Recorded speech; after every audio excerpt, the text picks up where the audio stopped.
Most people are chasing peace like it's somewhere outside them, thinking it's hiding in a quiet room, a calm weekend, or a break from the noise. But true peace?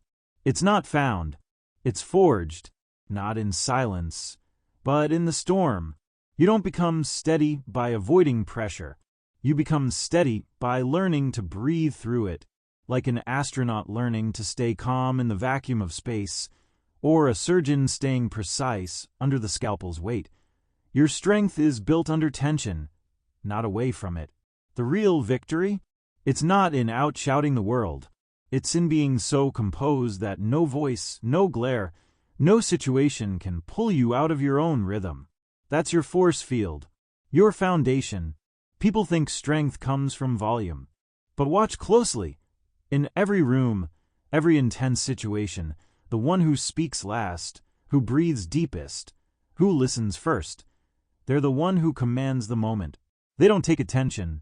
They earn it, without raising a finger. Imagine stepping into a heated discussion, where egos are flaring, voices are sharp, and you walk in, not to overpower, but to bring presence. You don't interrupt. You observe. You don't argue. You align. And when you speak, calm, clear, unhurried, the room resets. You didn't push. You anchored. That's what real leadership feels like. And let's be clear. Calmness is not softness. It's not passivity. It's not backing down. Calmness is command. It's your ability to remain unmoved when everything else wobbles, like a lighthouse that never blinks, no matter how wild the waves. But let's get honest, this isn't natural. No one is born with this level of internal steadiness. You weren't born patient.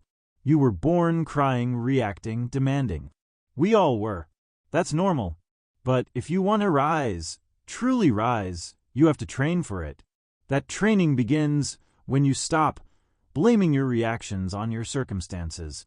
I've got a short fuse isn't a reason. It's a challenge. A fuse can be rewired. You don't need a perfect life. You need a prepared mind. Ask yourself, who or what gets under your skin? Is it tone? Is it disrespect? Is it feeling unheard? Good. Notice it. That's step 1. Step 2, rehearse. Don't wait for life to test you. Prepare for it. Not with scripts, but with posture, with breath, with stillness. Picture this. Someone throws a low blow in a public setting. Tries to rattle you. Everyone's watching. You know exactly what to say to win the moment. But instead, you breathe. You pause. You smile slightly. And you don't bite. In that moment, the crowd doesn't admire their words. They remember your grace. That's what leaves a mark. Not a clever comeback, but unshaken presence. Ever seen someone so grounded that nothing seemed to faze them? That's not luck. That's not personality. That's discipline. That's earned. You don't build that by chance. You build that by choice, moment by moment. And the more you practice, the more magnetic you become. Because in a world addicted to reactions, the one who responds with wisdom becomes the one people trust.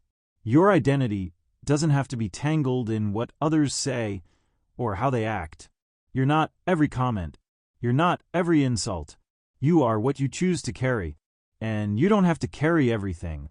Power is knowing when to speak and when to pause, when to act, and when to stand your ground in silence. Power is learning that your energy is a currency. You can waste it proving points, or you can invest it in building peace, clarity, and trust. So start now. Don't wait for perfect conditions. Begin where you are. Choose your calm. Train your breath. Sharpen your self-control. Because every moment you hold your center, you're not just protecting your energy. You're building your legacy. Let's get something straight. Nobody stays calm by accident. That kind of poise, that presence people feel before you even speak, it doesn't show up on its own. It's not genetics. It's not luck. It's not reserved for monks on mountaintops. It's discipline. It's daily. It's trained. Think of it like this. The same way muscles grow under resistance, your mind strengthens under pressure. The question isn't, can I handle this? The question is, am I training for this? Every breath you take before reacting, every pause you allow before replying, every time you hold your posture instead of your pride, you're building something. And over time, that something becomes unshakable. People spend years trying to fix the outside, better schedules, better tools, better lighting. But the real game? It's internal structure. If your mornings are chaos, your mindset will be too. If your thoughts run wild, your emotions will follow. So start at the core, not with what you do, but with who you're becoming. Let's be practical. Wake up with purpose. Move with intention. Eat like it fuels your focus, not your frustration. Breathe before you speak. Reflect before you react. Do it not because life is easy, but because life isn't. The storm doesn't wait. So don't wait to prepare. Don't hope for peace. Become it. When you do, people notice. They start asking, how do you stay so grounded? And your answer won't be a quote or a trick. It'll be the life you've built. The choices you made when no one was watching. The mornings you rose while others slept. The habits you honored when it would have been easier to quit. That's what separates the man who reacts from the one who leads. You don't rise by being louder. You rise by being clearer, sharper, steadier. Here's a truth most avoid. The louder you are, the less control you have. The more you chase attention, the less presence you command. You don't need to prove anything. You are the proof. And that kind of quiet confidence, that steady pulse in the noise, becomes magnetic. People follow the one who doesn't flinch, who listens before speaking, who speaks only when the words carry direction, not emotion. That's leadership. That's mastery. Now, look back at moments where you let anger speak for you, where you had the final word but lost the bigger picture. Did it build anything? Or did it just burn energy? You're not here to burn out. You're here to build. That means knowing when to engage and when to let it go. Not because you're weak, but because your mission is too big to waste on battles that don't matter. The strongest voice in any room isn't the loudest. It's the one that doesn't need the room to agree. That kind of strength is built, not in the spotlight, but in the silence before the spotlight ever turns on. So today, practice clarity, practice restraint, practice presence. Because every moment you choose peace over pride, presence over panic, you're becoming someone others can lean on. And the world doesn't need more noise. It needs you. Steady, intentional, unshakable. Every word you speak, it matters. Not because of how loud it is, not because it fills silence, but because it shapes the space it enters. Think of words not as sound, but as instruments. They can steady a team, defuse a crisis, open hearts, or shut doors. And the man who learns to speak with care, with clarity, with control, he becomes unforgettable. Most people talk just to be heard. They interrupt to assert control. They raise their voice to mask insecurity. But the one who listens more than he speaks, whose words are thoughtful, measured, intentional, that person commands respect without ever needing to demand it. So don't rush to speak. Prepare to land. Let your sentences breathe. Let them carry meaning, not just noise. Say less, but make it count. Before you speak, ask yourself, what do I want these words to do? Do I want them to encourage, to guide, to heal? Or am I speaking to defend, to compete, to prove? Most people answer in defense. You speak to build. Imagine you're in a high-stakes moment. People are tense. Emotions are high. All eyes turn to you. That's not the time to perform. That's the time to lead. So instead of rushing in with emotion, you pause. You ground yourself. And when you speak, your voice cuts through the chaos, not by force, but by direction. One sentence, delivered with certainty, can shift an entire room. One question, asked with calm presence, can break tension better than any monologue. Because less, when it's loaded with clarity, is more powerful than any outburst could ever be. This doesn't mean you become passive. It means you become precise, strategic, like a master sculptor. You don't add to make something great. You chisel away what isn't needed. Think of your presence the same way. Don't enter rooms with noise. Enter with purpose. Your energy should speak before your voice ever does. Let your calm be your calling card. Your eyes steady. Your posture open. No twitch. No tension. Just groundedness. That presence doesn't just happen. It's trained. In the quiet. In daily practice. In moments where you want to react. But choose instead to observe. So next time you're tempted to interrupt, to snap back, to throw fuel on the fire, stop. Ask, does this move the moment forward? If the answer is no, choose silence. Choose stillness, not as avoidance, but as strategy, because the most impactful people aren't always the most talkative. They're the most deliberate, and when they speak, people don't just hear them. They feel them. That's who you are becoming. Patience isn't waiting around. It's not inaction. It's not weakness. It's focused endurance, the quiet fire that keeps burning while the world rushes by. Anyone can act fast. Anyone can react quickly. But the one who knows when to move, why to move, and how to move, that's the one who shapes outcomes, not just survives them. In a world that glorifies speed, fast wins, quick success, immediate validation, patience has become a rare and undervalued skill. But here's the truth. Behind every lasting achievement is someone who waited well. They waited without bitterness, without panic, without needing constant proof that progress was happening. They understood that sometimes silence is progress, that preparation is motion, that building something real takes time, and those who rush rarely last. Think of the most powerful people you admire, not just in fame, but in presence. The ones who speak with calm, who never seem rattled. That calm, that's not luck. That's not DNA. That's patience, refined through challenge, tested in fire and earned over time. Because patience is training. Training your nervous system to resist urgency. Training your mind to trust the process, even when results aren't instant. Training your heart to let go of outcomes and hold on to vision. You've felt the cost of impatience before. That email you sent too soon. That argument you pushed too far. That decision made in emotion, not in clarity. We've all been there.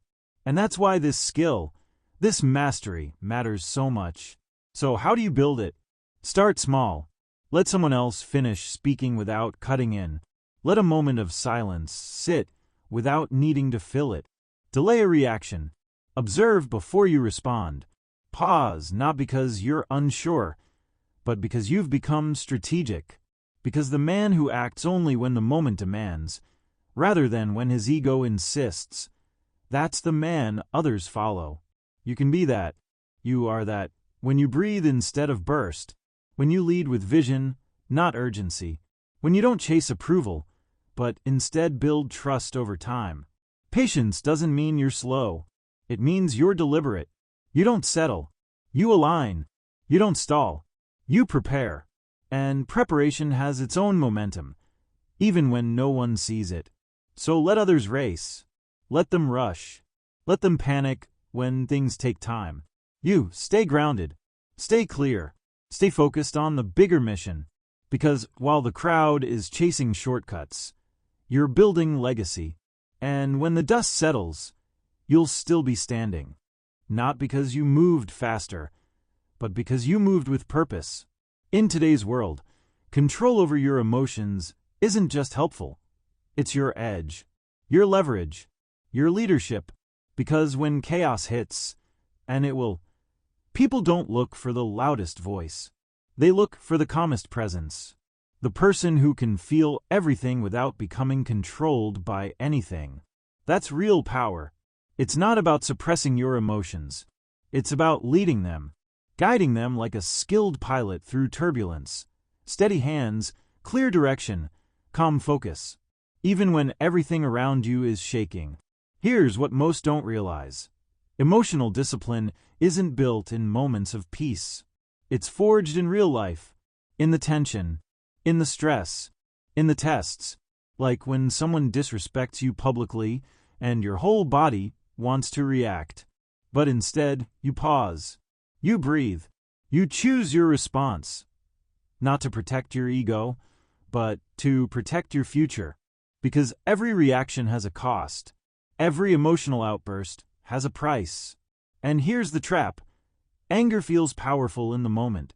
But later, it leaves regret. It leaves cleanup. It burns bridges you might still need to cross. So the question becomes, is this worth it? Is the short-term release worth the long-term setback? If the answer isn't clear, it probably isn't. This is what separates those who lead from those who simply respond. It's not charm. It's not dominance. It's emotional stability, a sense of inner command that doesn't disappear when things get hard. You've seen it. Someone walks into a room, and without saying a word, everyone adjusts. Not out of fear, but respect. That's presence. That's quiet authority. That's someone who doesn't let their emotions drive the car. They steer. So, how do you get there? You train. You practice. You fail, and you get better. You catch yourself earlier. You learn to take one breath before reacting. Then two. Then a pause long enough to see clearly. You build awareness of your patterns. You recognize your triggers, not to shame yourself, but to reclaim your control. And over time, you stop being pulled by every comment, every mood, every opinion. You stop handing out access to your peace like it's free, because your energy isn't free. It's the currency of your life, and where you spend it, that's your future being written in real time. So let others explode. Let them chase validation, raise their voices, burn their bridges. You stay rooted. You lead with focus. You build a foundation that chaos can't shake. Because while others are trying to win moments, you're building momentum. Quietly, consistently, powerfully.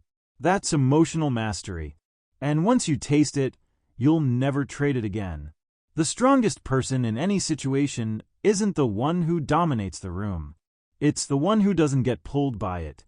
It's the person who walks in steady, clear, calm, and stays that way, no matter what's thrown at them.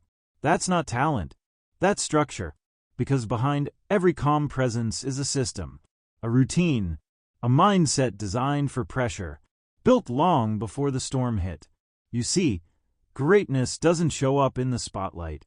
It's created when no one's watching. In the early mornings, in the quiet repetitions, in the decisions you make when quitting would be easier. The foundation of calm is built like anything else, one brick at a time. And every time you choose discipline over distraction, purpose over comfort, you're laying another brick. So take inventory. Are you building that foundation? Are your mornings intentional? Are your habits aligned with your future? Or are you living in reaction, letting the outside world decide your mood, your focus, your direction? Because here's the truth. If your outer life feels chaotic, it's usually a reflection of your inner world. Want more clarity? Start organizing your mind. Want more focus? Start mastering your environment. Want more respect? Start speaking and moving with intention. Not just when it's easy, but especially when it's hard. Remember this. The world rewards composure, not because it's flashy, but because it's rare. And in a culture driven by urgency, noise, and emotional overreaction, the person who stands steady becomes the one others follow. That's who you're becoming. You don't need to match other people's energy. You set the tone. You don't need to fight for attention. You earn presence through your poise. You don't need to prove you're powerful. You just need to show up with clarity, lead with consistency, and let your stillness speak.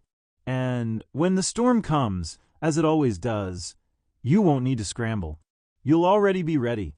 You'll already become the man who can be trusted under pressure, who doesn't panic, who doesn't chase, who doesn't react. Because the most powerful statement isn't what you say, it's who you are when everything else falls apart. So build that version of yourself, daily, quietly, on purpose, and watch how the world starts responding, not to your words, but to your presence. The calmest man in the room, that's not weakness. That's what mastery looks like.